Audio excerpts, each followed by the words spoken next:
Today, let's talk about the most brutal slave owner to ever live.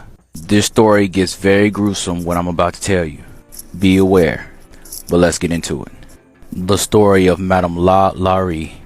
Madame 𝗲𝗂𝗂𝗂𝗃𝗏 is known as the torture queen of New Orleans. She did very demonic acts to her slaves, to the point where she holds the nickname the torture queen of New Orleans. She is one of the most infamous serial killers in the world. In 1831, her and her husband lived in a mansion in New Orleans, with an attached slave quarters.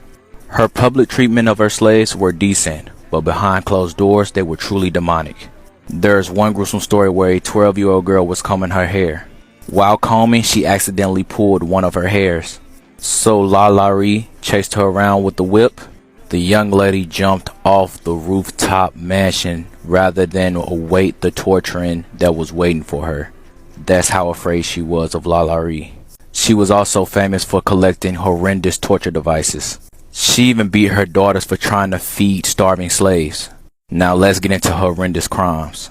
She would stuff animal feces in her own slave's mouth and then sew them shut.